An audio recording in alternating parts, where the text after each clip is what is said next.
I mean. Guys, welcome back to my channel. You guys, I just washed my hair and deep conditioned my hair. So like if you see that over there, it's deep conditioner. And my ears are like clogged because I got water all in my hair. Anyways, and then I put my hair in these little knots. I don't know. That's the vibe. That might be the vibe for the whole week. These little knots in my hair. I don't know. Anyways, okay, so a lot of you guys asked me to do a video on the Jeffree Star and Shane Dawson new documentary. And of course, I give the people what they asked for because of course I do have thoughts. Of course I have thoughts. So let me just prime my face. I use the Hourglass Veil Primer and the Milk Makeup Hydro Primer. So let me get that percolating real quick. I have to get ready for my day. If you guys haven't noticed, that is how I get ready for my day. Filming these videos is how I get ready for my day, because if I don't film them as I'm getting ready, you guys would never get them at all. So I gotta keep up with it all. So anyways, we're gonna use the Anastasia Beverly Hills foundation. I like this foundation anyways. So yeah, a couple of days ago, Shane Dawson announced that he was going to be doing another documentary with Jeffree Star. And you guys, I'm tired. I am so tired. First of all, Shane Dawson is so pretentious. Well, how did we let this man, this don't match, y'all, but we get it together. We get it together. Anyways, how did we let Shane Dawson become so pretentious and so like he is that guy on YouTube? You guys, I know a lot of you guys like Shane Dawson. I don't. I've never seen it for Shane Dawson. I think as far as Shane Dawson's creativity goes, this is a lot better than what he was doing. So a few years ago, what his content was. What he's doing with the documentaries are definitely a lot better than what he was doing, because I never liked his content. But I also don't like the documentaries. I think the documentaries are pretty boring. I haven't even watched most of them, to be quite honest with you.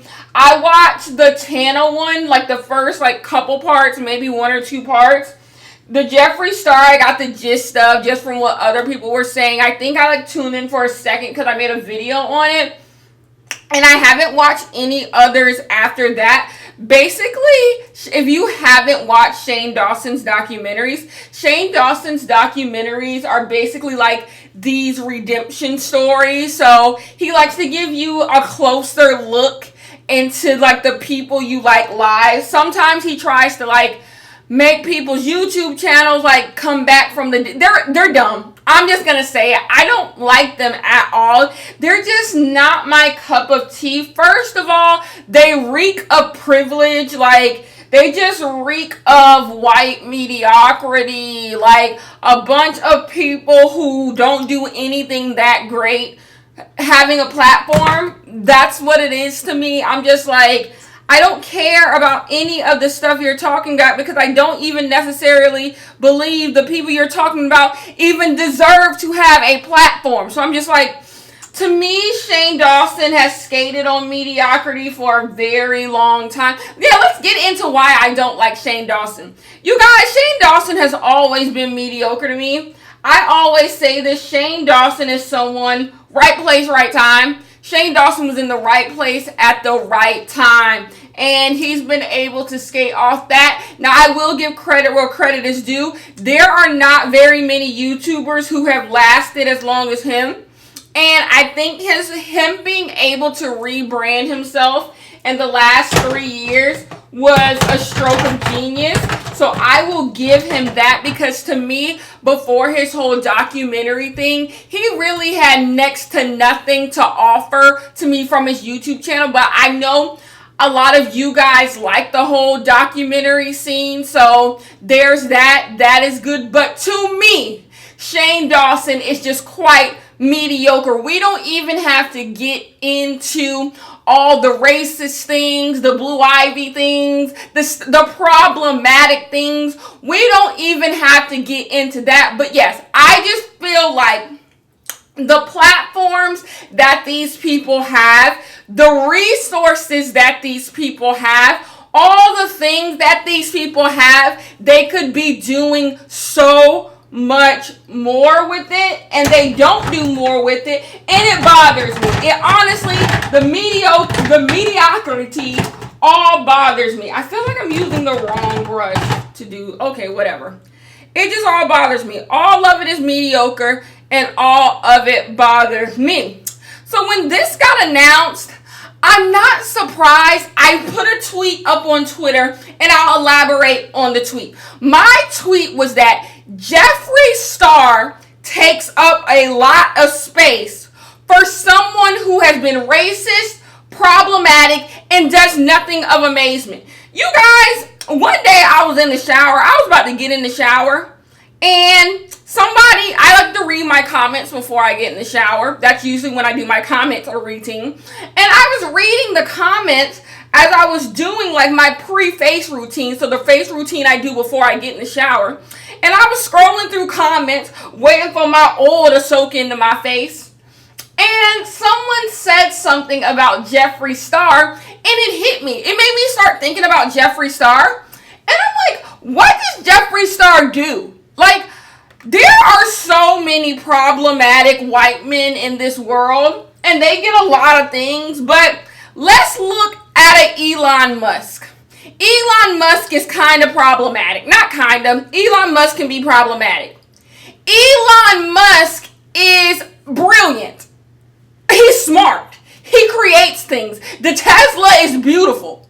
Okay, didn't he create the thing that helped get those people who were stuck in that cave out? He's doing something that the average person cannot do. So you know what? We can point out that Elon Musk is problematic, but at least I can rationalize why some people would say he still needs to occupy space, because he's doing something you yourself probably cannot do. Fair enough.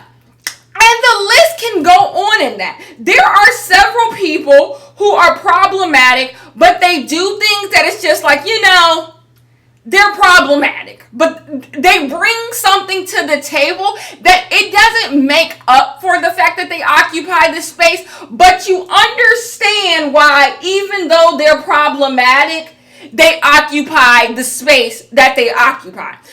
To me, Jeffree Star is not that. To me, there is no reason why Jeffree Star occupies the space that he occupies. I was thinking, and I'm just like, okay, maybe people really like Jeffree Star because of his makeup. So I'm like, maybe it's his makeup.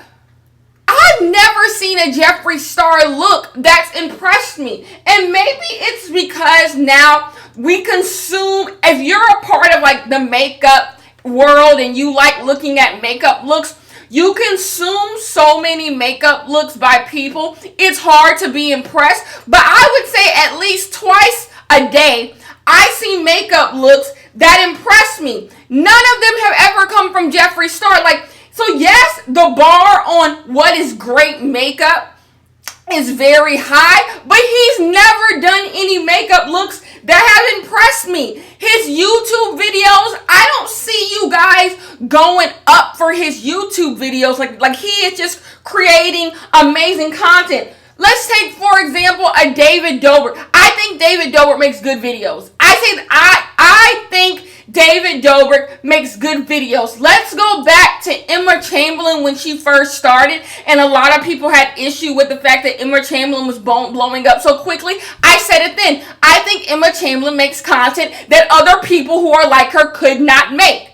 Fair enough. So it makes sense. I can rationalize into my head why they occupy the space that they occupy. Yes, this Emma Chamberlain occupy a lot of space on YouTube. Yes, everywhere you look, she's on Vogue, she's on W. She occupies a lot of space, but I can make sense of the space because she does something that I believe is creative. David Dobrik occupies a lot of space on YouTube. It makes sense to me that he occupies this space because I don't think anyone can make the content that he is making on the level that he makes it at. Fair enough. I can't say the same thing about Jeffree Star. I don't know what he gives the girls that makes him different from other people. That is what's baffling to me. And then, fair enough, everyone's not going to be great. Everyone is not going to make the best content in the world. But then you would have to ask yourself, okay, you're allowed to be mediocre. You're allowed to be just okay. You're allowed to just be good. But if everyone else who is just good does not occupy the space that Jeffree Star occupies, do you get what I'm saying? There's a lot of good YouTubers. They don't occupy. So let's give Jeffree Star good. Let's say Jeffree Star is a good YouTuber. Good YouTubers don't occupy the space that Jeffree Star occupies. That is what is baffling to me. At best, you can say Jeffree Star is a good YouTuber, and good YouTubers don't occupy as much space as this man occupies. And that is what remains baffling to me. How is he able to do nothing of amazement and still be able to occupy this much space? But fair enough, let's give him that. Mediocre people, okay people, good people slip through the cracks all the time. Good people are able to slip through the cracks. I think we're all hoping that we are the good person who slips through the cracks, who isn't doing anything great, but we slip through the cracks and people like us, right? Right. But let's say he can be good, and he can be good and occupy a lot of space. The problem is good people don't get as many chances as Jeffree Star has gotten. That is what is bewildering to me. How is he able to just be good and also be problematic? The most people, let's take a Kanye West for example. The reason why Kanye West gets so many chances with black people is because black people, not me, but these other ones, they appreciate what Kanye West was able to do back in the mid-2000s. They remember Good Life. They remember Jesus Walks. They remember that song with the stale. They remember when Kanye West was great. And they're holding on to the fact that Kanye West can be great again. That is what they're holding on to, because he has given them something to hold on to cling on to.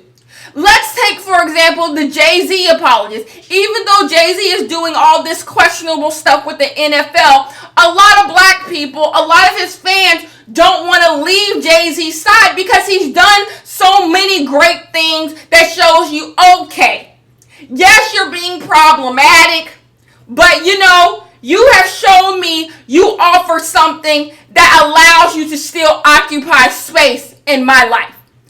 Jeffree Star hasn't done that. Problematic people are able to exist all the time with people because you're like, yeah, they suck, but they make good music. Yeah, they suck, but they're this. I'm waiting for the but. I'm waiting for the but. I'm waiting for you to tell me what is the thing that makes you guys overlook all the things that Jeffree Star does. That is what I've been waiting for. When I was in my bathroom doing my pre-wash treatment, I was saying to myself, what is the but? What are you clinging on to for dear life? What is it I'm supposed to just be like, Jeffree Star said what he said about black women, but it's fine because he does this. Yeah, because y'all know I like Miley Cyrus. I have a whole video on Miley Cyrus being problematic. But I can tell you the but. I can tell you what Miley Cyrus has done for me. I can tell you what I don't understand what you are getting from Jeffree Star that you couldn't get from any place else. And then on top of that, he's mean.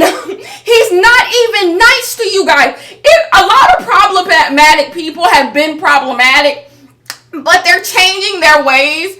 Every time you look, if Jeffree Star is making news, he's being mean. He's He's being mean to someone. So I'm confused as to how are you guys just able to overlook that? I can't do meanness. I cannot do mean. That is my, out of the character traits I can't be around, mean is the number one.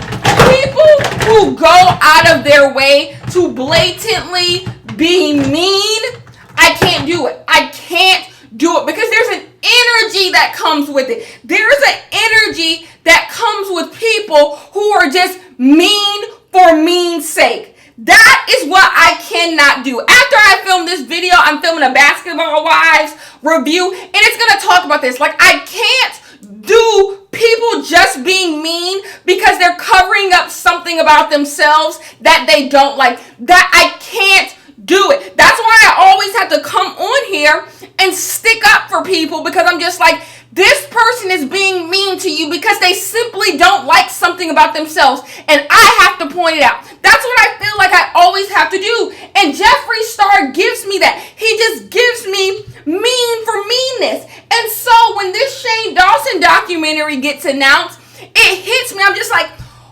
why? Why? Jeffree Star is not being persecuted. People who get away with everything love to say that they're being persecuted, something is happening to them, people don't like them. Nothing is happening to Jeffree Star. Jeffree Star lives a warm and cushy life. Even though he has done all these things, Jeffree Star's life is quite cushy. Jeffree Star gets away with a lot of things. So why are we getting this documentary? When is it enough? When is it time to be like, you know what?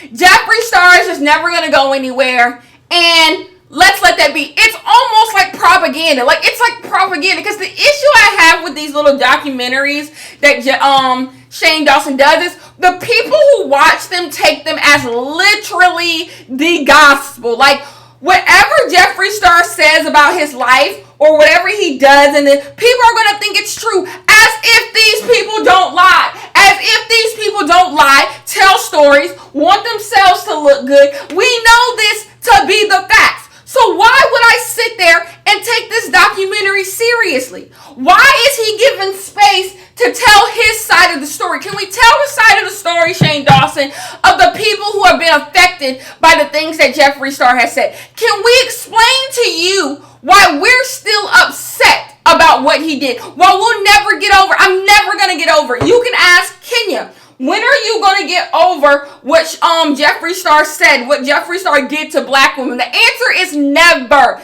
Never. I will never get over it. I won't get over it. I won't, because he can get over it because he doesn't have to live and be a black woman every day. He doesn't see how that rhetoric is so dangerous, how just because he thinks he's over it, what it still does to your self-esteem. That is why I cannot get over it. And so when I see him in the spaces that I see him, it just makes it seem like everyone is okay with the fact that this man does what he does. And I'm not okay with it. I'm not okay with it. I'm not okay with him doing these documentaries. But the thing is, privileged people help other privileged people. Problematic people help other problematic people. There's no one who understands each other better than two problematic people. That's why the minute someone is homophobic, racist, this, that, and the third, there's always all those other people who are those things who come to their defense, because there's no... that those two people, they love each other. They love each other. The problematic people love to link up. They're homies because they understand one another. And they hope that when their day of reckoning comes, people will come to their side. But anyways, that is my video. If you're going to watch the Shane Dawson documentary, say down below why you like it, and tell me what the but is. Tell me what Jeffree Star does for you. I can tell you what he doesn't do for me, but you tell me what he does for you. Anyways, I love you guys so much. I will see you guys in my next one.